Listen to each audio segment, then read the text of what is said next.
Morning, everyone. It's Friday. Finally, Friday. Friday, the 15th of November 2019. It's currently 7 a.m. I'm not late for work this time around. But, they cleaned the street.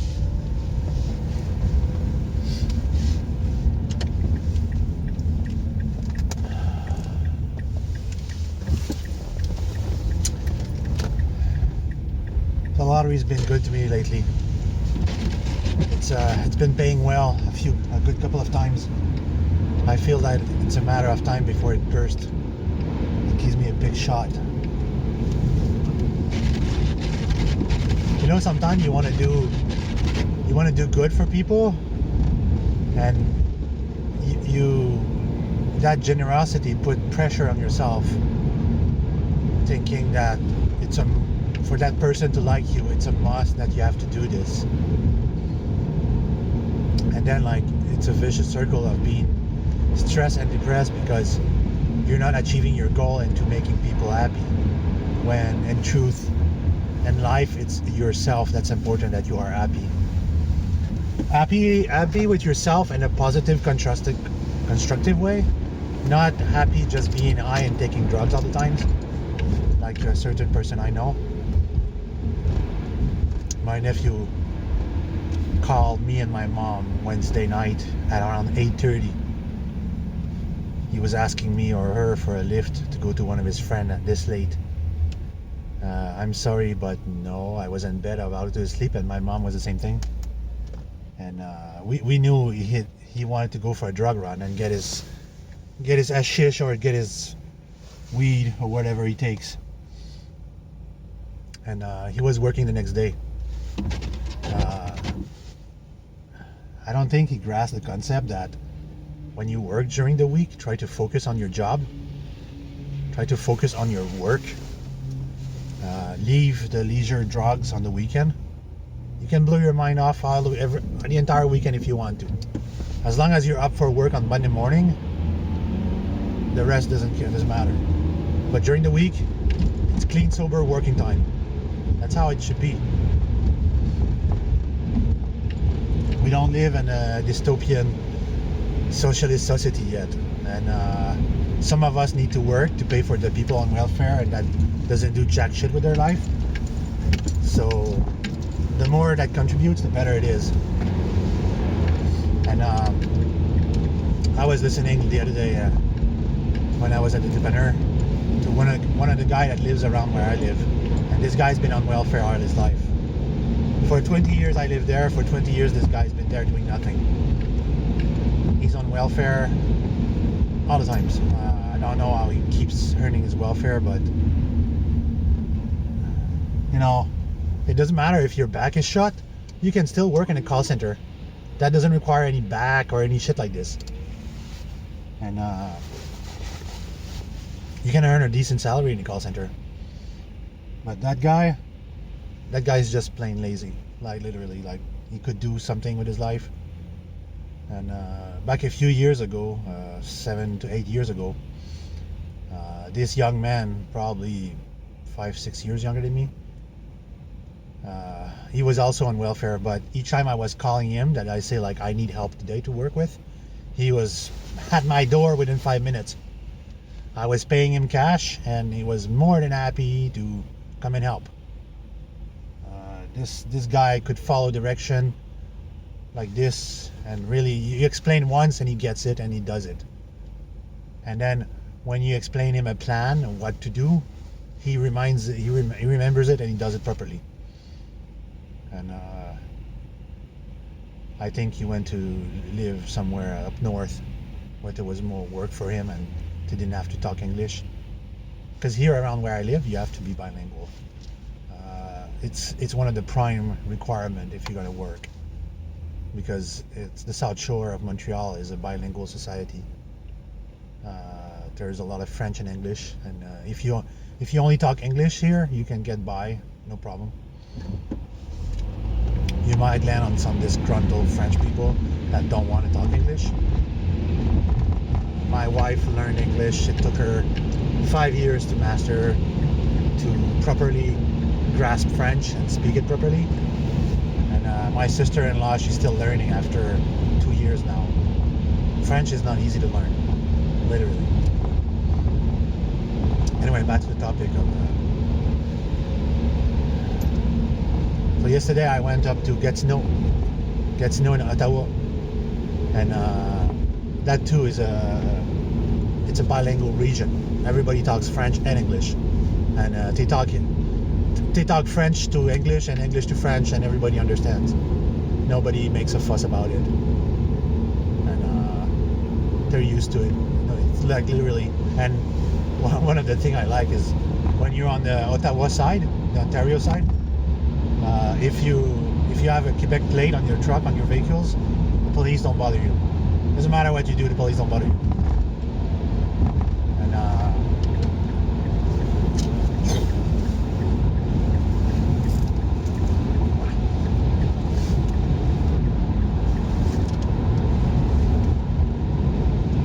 but the moment you step back in Quebec, watch your ass. But Ottawa and Quebec, Ottawa Gatineau and Quebec City, they're pretty smooth towns. When I go there, I rarely have any problems. But it's fucking Montreal that gives me like the most grief. And Montreal is try to find a parking space, try to make your vehicle fit there. Don't get stuck in snow. People are ever so often people are difficult, or they're unhappy with the wait and how long it took for me to get there. A lot of people don't understand that there's a lot of work to be done. We're behind schedule, and I'm running my departments, which is the service call, and there's so much. Just this week, I did about 44 service call. That's per average 9 per day. Today I'm going to Laval, which is the North Shore of Montreal, and there's about, I currently have about 8 or 9 service call to do. And Jesus Christ, did I lose a weight? I think I lost a weight on my wheels, because there's no ice in my wheel now, and my wheels are still shaking like crazy.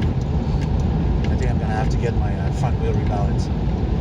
Anyway, so I'm going to Laval today, and what I like about Laval is like a lot of place where I'm going, it's a place I've already been, and people know me. So it's pretty easy when I make the phone calls, and it's like they're not surprised. They're like, "Oh, hi Francois, how are you?"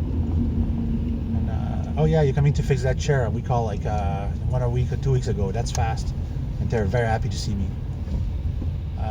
Last time I went to Ville de Laval, one of the lady that was receiving me, it's one that I saw more than 6-7 times, because she's in charge of the material resource over there, like the office stuff, and she gave me her homemade muffin. That's pretty good. She's a very good cook. I told her you would make a good wife or a companion, and she took that with a smile, because like she's alone. She asked me, it's like, "Oh, are you married?" I said, "Yeah, I'm married, but my wife doesn't do that for me." And then like she smiled again.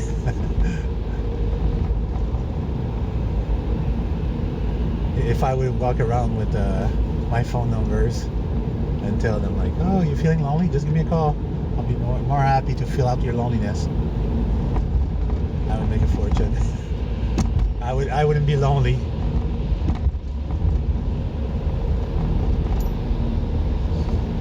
Like some people say, it's like, I didn't choose the married life chose me.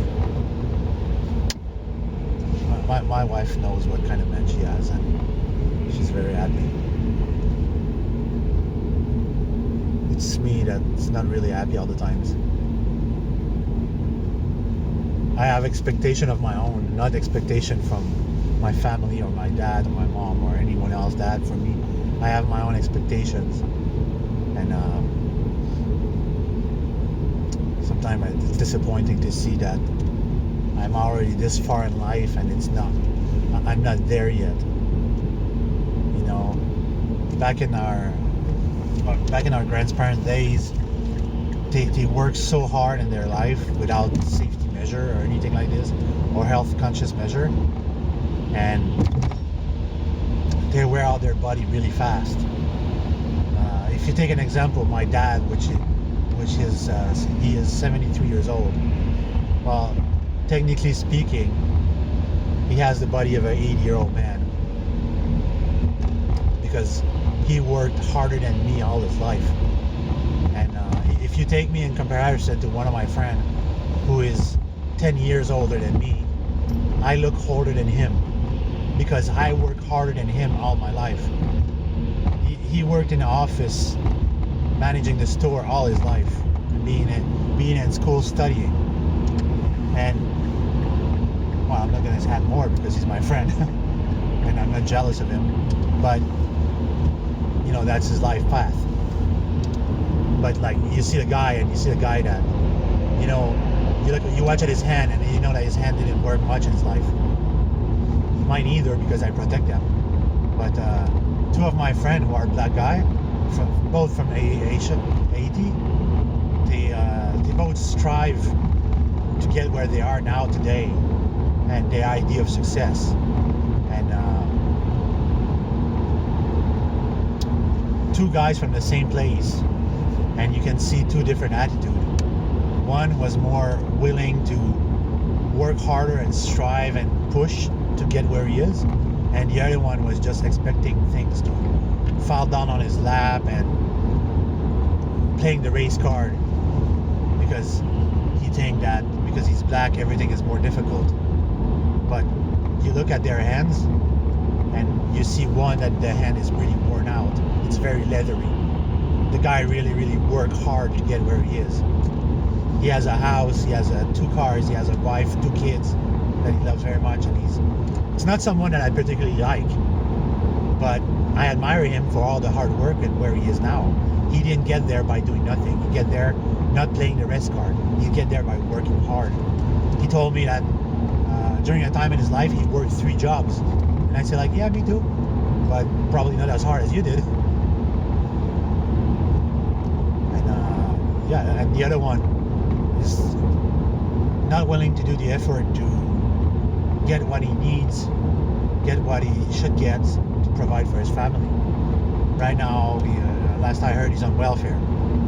Him and his wife are on welfare because they can't find a job, and the wife's name is ruined because she acted a certain way where she was working, so she can't work in that field anymore. And his business is shrinking down because there's a lot of competition that are cheaper. So instead of adapting to the situation and trying to do better and find lower jobs, work 2 jobs but do less, do 2 jobs but that are like, at least it's going to provide its meat, to just staying at home and playing the race card. I don't know what this rant's about this morning. I'm just talking about people work situations. And I told before, I had made a video before, this is why you fail. And a lot of people's problems today are based on emotions. Wants and useless needs based on emotions. What they consider priority, which is not priority, which is not how things should be. This is my word of all the time, is that's not how it should be.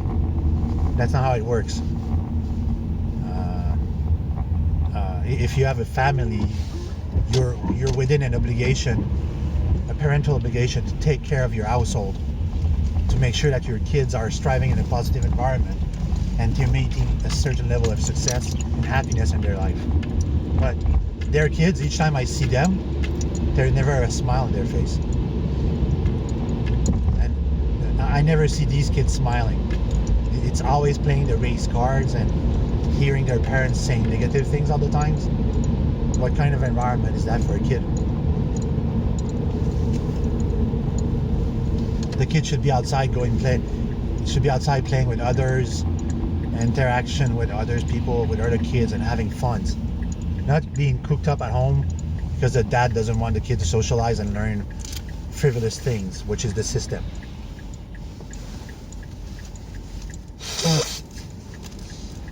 I have two nephews. One is about to be 16 years old. The other one is 22 years old.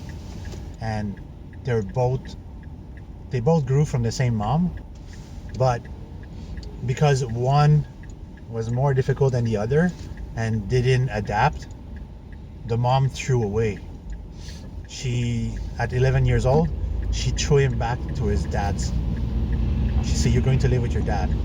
And the dad was not an example of a good parenting because he lets the kid do whatever they want. He can't be bothered.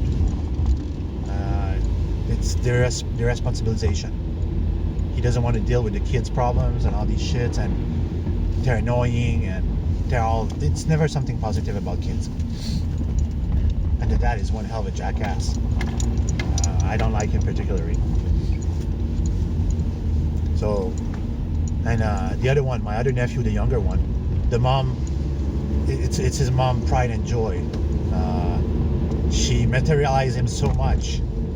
Materialized meaning that she give him everything material to keep him pleased and fitting in and just going along with everything. And there's always something positive about him. There's never a problem, never something negative. There's never a counter situation. It's always this, that, positive. So what do you think the older brother feels like?